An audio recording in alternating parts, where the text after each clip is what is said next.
اس تفصیلی جائزے میں خوش آمدید، جہاں ہم علم، تحقیق اور مختلف ماخذات کے سمندر سے وہ موتی نکال کر لاتے ہیں جو ہماری سوچ کے زاویہ بدل دیتے ہیں، بالکل، اور حقائق کو دیکھنے کا ایک نیا اینسا فراہم کرتے ہیں۔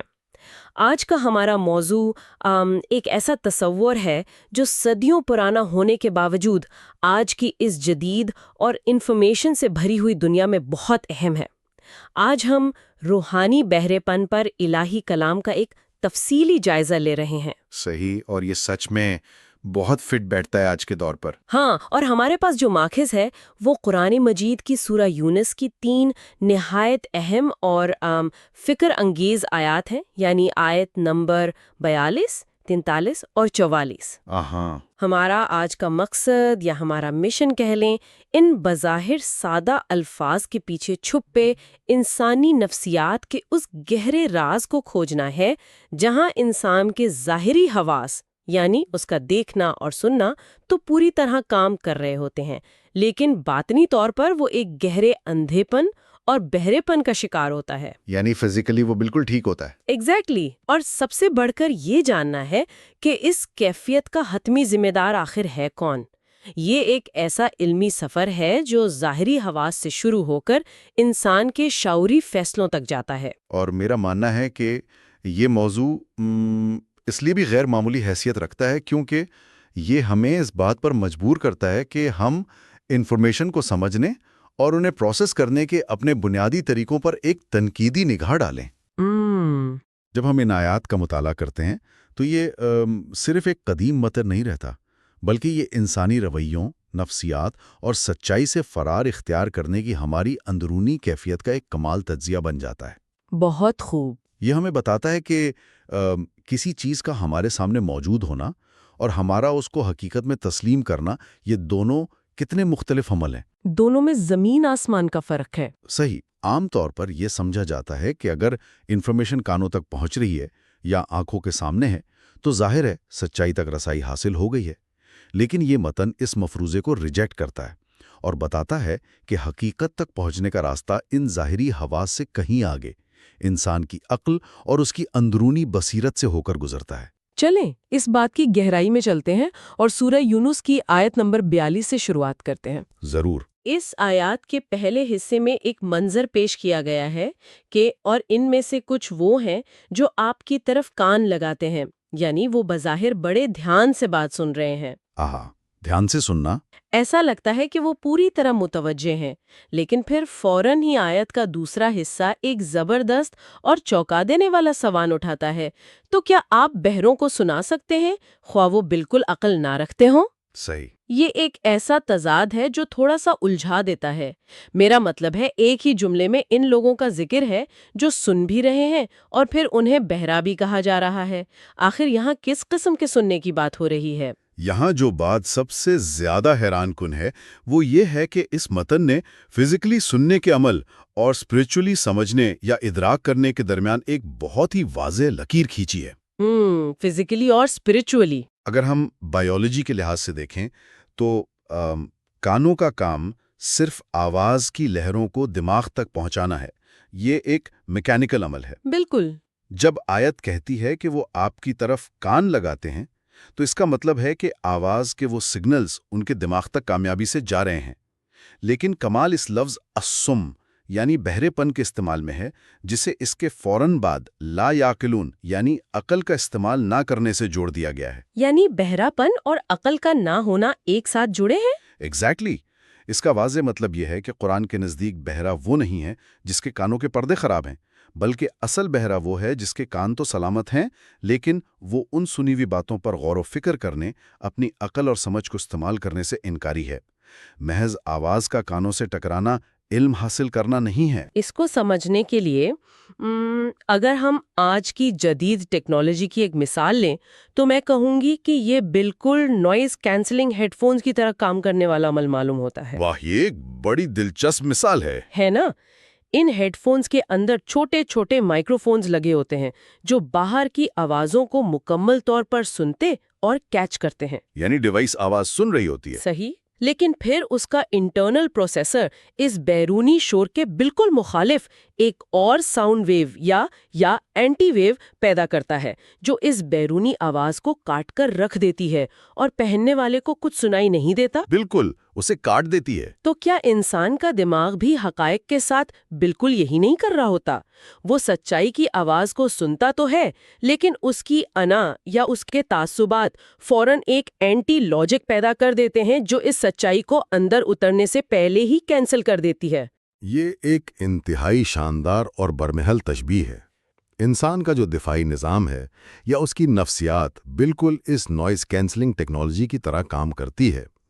سائیکالوجی کی دنیا میں اسے کوگنیٹو ڈسوننس اور کنفرمیشن بائس سے جوڑا جا سکتا ہے۔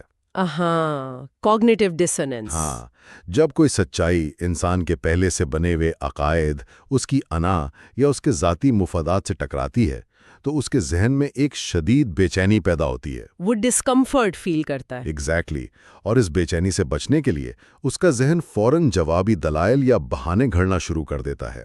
وہ الفاظ سن تو رہا ہوتا ہے، لیکن اس کا جو اندرونی پروسیسر ہے وہ انہیں ریجیکٹ کرنے میں مصروف ہوتا ہے۔ صحیح۔ اس مضمون کی خوبصورتی یہ ہے کہ یہ پیغام پہنچانے والے کی صلاحیت پر سوال نہیں اٹھا رہا، بلکہ یہ وصول کنندہ کی اس اندرونی کیفیت کو بے نقاب کر رہا ہے جس نے جان بوجھ کر اپنی عقل کے دروازوں پر پہرا بٹھا رکھا ہے۔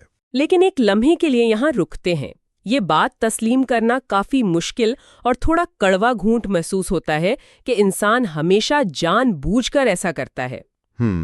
کیا ایسا نہیں ہو سکتا کہ حقیقت واقعی اتنی پیچیدہ ہو کہ وہ اسے سمجھ نہ پا رہا ہو؟ کیا ہر بار اسے شعوری اور ارادی طور پر عقل کا استعمال نہ کرنے کا طعنہ دینا درست ہے؟ بعض اوقات تو انسان واقعی الجھن کا شکار بھی ہو سکتا ہے نا؟ اس نقطے پر بحث ہونا بہت ضروری ہے۔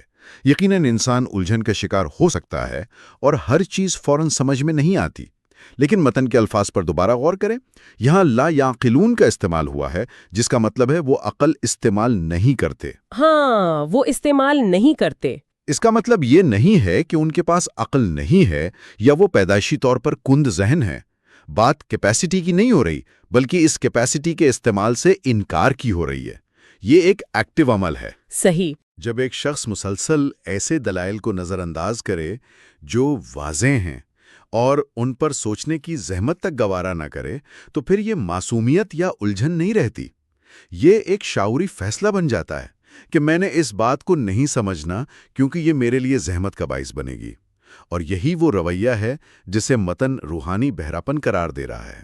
یہاں بات واقعی بہت دلچسپ ہو جاتی ہے، کیونکہ اگلی ہی آیت میں یعنی سورہ یونس کی آیت نمبر 43 میں یہ سلسلہ سماعت سے آگے بڑھ کر بصارت یعنی دیکھنے کے عمل تک پہنچ جاتا ہے۔ بالکل۔ متن کچھ اس طرح ہے کہ اور ان میں سے بعض وہ ہیں جو آپ کی طرف دیکھتے ہیں، یعنی ان کی نظریں پوری طرح آپ پر جمی ہیں، وہ اپنی آنکھوں سے سب کچھ واضح طور پر دیکھ رہے ہیں۔ ہاں، نظر بالکل ٹھیک ہے۔ لیکن پھر وہی چونکا دینے والا اسلوب دہرایا جاتا ہے، تو کیا آپ اندھوں کو راستہ دکھا سکتے ہیں، خواہ وہ بالکل نہ سوچتے ہوں؟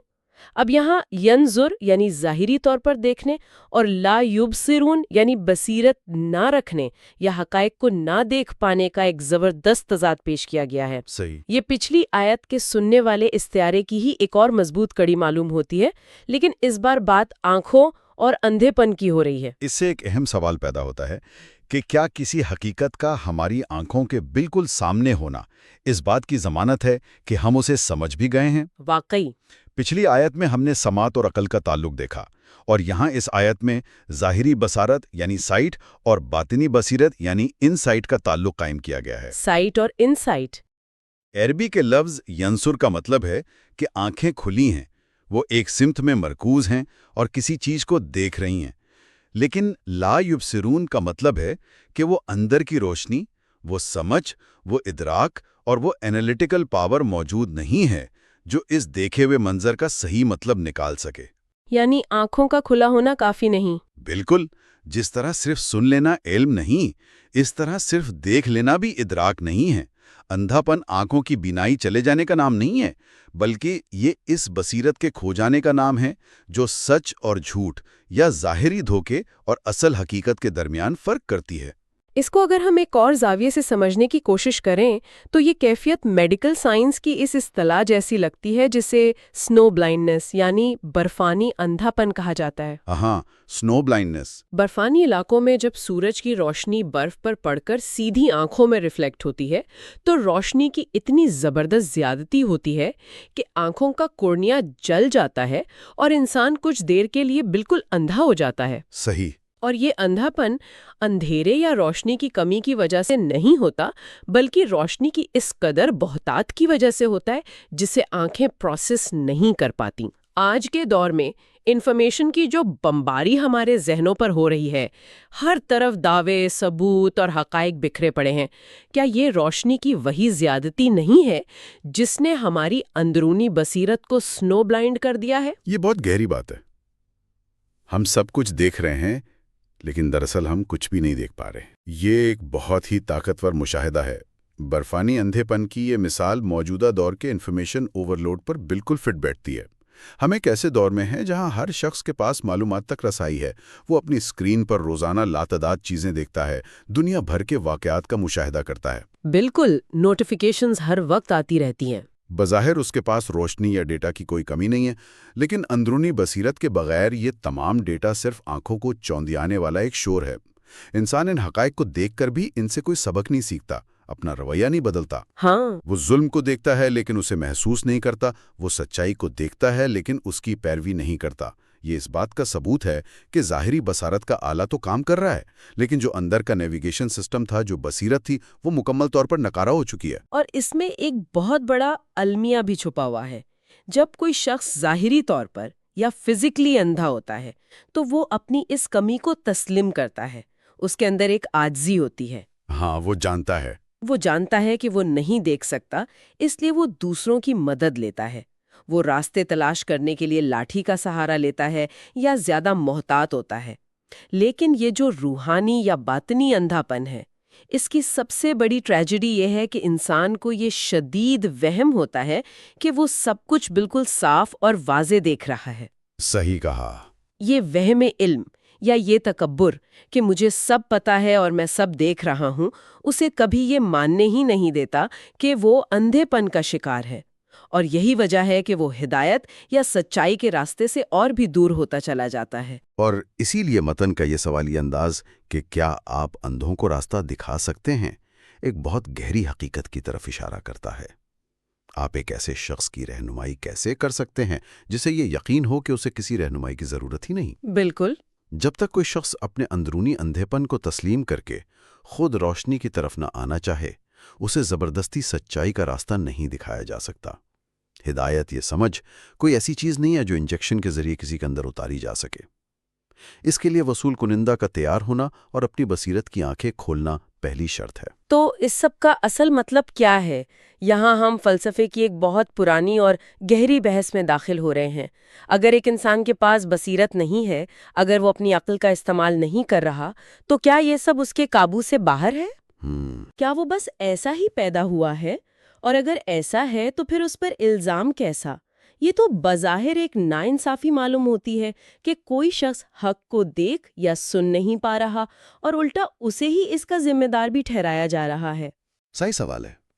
یہ وہ مقام ہے جہاں سورہ یونس کی اگلی آیت یعنی آیت نمبر 44 ایک بہت ہی فیصلہ کن جواب لے کر آتی ہے۔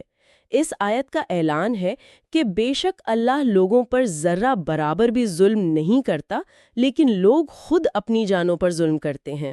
اس مقام پر آ کر یہ گفتگو جبر اور قدر یعنی ڈٹرمنزم ورسز فری ول کے صدیوں پرانے فلسفے کو ایک واضح سمت دیتی ہے۔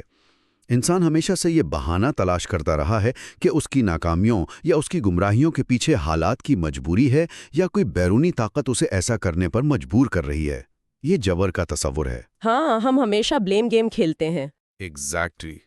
لیکن یہ آیت ایک عالمگیر اصول بیان کرتی ہے کہ اللہ یا اس کائنات کا نظام انسانوں پر ذرہ برابر بھی ظلم نہیں کرتا۔ اس کا مطلب یہ ہے کہ انسان کو مکمل حواس، بہترین عقل اور حق کو باطل میں فرق کرنے کی پوری صلاحیت دی گئی ہے۔ ٹولز فراہم کیے گئے ہیں۔ وسائل کی فراہمی میں کوئی کمی نہیں رکھی گئی۔ قدرت نے اپنا کام پورا کر دیا ہے، اس لیے ناانصافی کا تو سوال ہی پیدا نہیں ہوتا۔ جو اوزار انسان کو دیے گئے تھے وہ بالکل ٹھیک کام کر رہے ہیں۔ لیکن یہاں میں تھوڑا سا اختلاف یا ایک مختلف زاویہ پیش کرنا چاہوں گی۔ ہم کہہ رہے ہیں کہ یہ خود سختہ ظلم ہے، جس کا ذکر آیت کے دوسرے حصے میں ہے کہ لوگ خود اپنی جانوں پر ظلم کرتے ہیں، لیکن کیا معاشرے، میڈیا اور حالات کا کوئی کردار نہیں ہوتا؟ اچھا پوائنٹ ہے۔ آن پیدا ہوتا ہے اور اسے خاص قسم کی ہی معلومات دی جاتی ہیں، وہ ایک بنے بنائے سانچے میں پروان چڑھتا ہے۔ اگر ایک شخص کی پوری زندگی ایک ایسے ماحول میں گزری ہو جس نے اس کا ذہن ہی ایک خاص طریقے سے پروگرام کر دیا ہو، تو کیا پھر بھی ہم مکمل طور پر اسے ہی اس روحانی بہرے پن کا ذمہ دار ٹھہرائیں گے؟ کیا یہ معاشرتی برین واشنگ اس ظلم کا حصہ نہیں؟ یہ ایک انتہائی جائز اور اہم سوال ہے۔ معاشرتی حالات، میڈیا اور ایکو چیمبرز یقیناً انسان کی سوچ پر بہت گہرا اثر ڈالتے ہیں، لیکن ہمیں اس بات کا گہرائی سے تجزیہ کرنا ہوگا کہ یہ ایکو چیمبرز بنتے اور قائم کیسے رہتے ہیں۔ صحیح۔ سچائی یہ ہے کہ انسان خود ان ایکو چیمبرز کو برقرار رکھنے میں ایک ایکٹیو کردار ادا کرتا ہے۔ جب بھی اس کے سامنے کوئی ایسا نظریہ آتا ہے جو اس کے بنے بنائے عقائد کے خلاف ہو، تو جدید دور میں اس کے پاس بلاک کرنے، انفالو کرنے یا چینل بدل دینے کا اختیار ہوتا ہے۔ ہاں، ایک کلک سے ہم مخالف رائے کو غائب کر دیتے ہیں۔ بالکل، وہ شعوری طور پر اس کھڑکی کو بند کرتا ہے جہاں سے مختلف نقطہ نظر آ رہا ہوتا ہے۔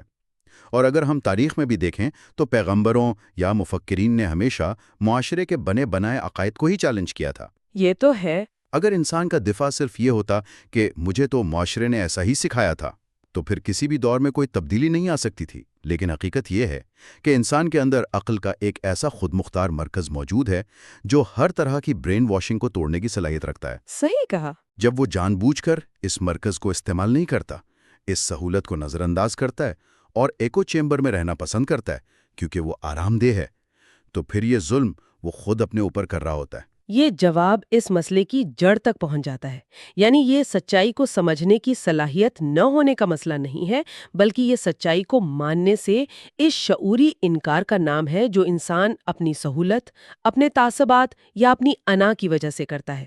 اور ظلم کی تعریف ہی یہی ہے کہ کسی چیز کو اس کے اصل اور درست مقام سے ہٹا کر رکھ دیا جائے۔ ایگزیکٹلی، بیس پوائنٹ یہی ہے۔ انسان کو عقل اس لیے دی گئی تھی کہ وہ سچائی کو پہچانے، اسے آنکھیں اور کان اس لیے دیے گئے تھے کہ وہ کائنات کے حقائق پر غور کرے۔ جب وہ ان صلاحیتوں کو ان کے اصل مقصد کے لیے استعمال کرنے کے بجائے صرف اپنے جھوٹے عقائد کے دفاع کے لیے استعمال کرتا ہے تو وہ ان نعمتوں کا حق ادا نہیں کر رہا۔ بالکل نہیں کر رہا۔ وہ دراصل کسی اور کا نقصان نہیں کر رہا ہوتا، وہ اپنے ہی وجود کے ساتھ، اپنے ہی شعور کے ساتھ سب سے بڑی ناانصافی کر رہا ہوتا ہے۔ اور یہی وہ مقام ہے جہاں ایک انسان بتدریج روحانی اندھیرے پن کے اندھیروں میں غرق ہو جاتا ہے۔ انسان جب مسلسل سچائی سے منہ موڑتا ہے تو اس کے اندر حق کو قبول کرنے کی صلاحیت آہستہ آہستہ زنگ آلود ہوتی چلی جاتی ہے۔ وہ ایک ایسی سٹیج پر پہنچ جاتا ہے جہاں اسے جھوٹ، فریب اور دھوکے میں سکون ملنے لگتا ہے، اور سچائی اسے تکلیف دہ محسوس ہوتی ہے۔ یہ ایک روحانی خودکشی کے مترادف ہے۔ روحانی خودکشی؟ واقعی؟ اس سے بڑا ظلم واقعی اور کیا ہو سکتا ہے کہ ایک شخص کے پاس روشنی دیکھنے کے لیے آنکھیں موجود ہوں، مگر وہ اپنے ہی ہاتھوں سے اپنی بصیرت کی آنکھوں پر پٹی باندھ لے اور پھر اس بات پہ فخر کرے کہ اسے راستہ نظر آ رہا ہے۔ اس سارے علم اور تجزیے کی اہمیت آج کے اس دور میں کہیں زیادہ بڑھ جاتی ہے۔ ہم انفارمیشن کے ایک ایسے دور یا انفارمیشن ایج میں جی رہے ہیں جہاں ہر طرف خبروں، تجزیوں اور سنسنی خیز دعووں کا ایک نہ رکنے والا سیلاب ہے۔ صحیح کہا۔ ہمارے موبائل فونز، لیپ ٹاپس اور ٹیلی ویژن سکرینز ہر وقت ہمیں کچھ نہ کچھ سنا رہے ہیں اور دکھا رہے ہیں۔ بظاہر دیکھا جائے تو تاریخ میں اس سے پہلے کبھی کوئی بھی نسل اتنی باخبر اور معلومات سے لیس نہیں تھی، لیکن ان آیات کی روشنی میں جب اس جدید طرز زندگی کو پرکھا جائے تو یہ سمجھنا انتہائی ضروری ہو جاتا ہے کہ کیا اس سارے شور میں واقعی کوئی بامانی معلومات حاصل کی جا رہی ہیں؟ یہ ایک بڑا سوال ہے۔ کیا ہمارے کانوں میں پڑنے والا یہ سب شور اور آنکھوں کے سامنے سے گزرنے والے یہ ہزاروں مناظر ہماری اندرونی بصیرت میں کوئی ذرہ برابر بھی اضافہ کر رہے ہیں، یا یہ محض ایک وہم پیدا کر رہے ہیں کہ ہم سب جانتے ہیں؟ اس جدید دور کے تناظر میں یہ آیات ہمیں ایک طرح کے کرائے احتساب کی دعوت دیتی ہیں۔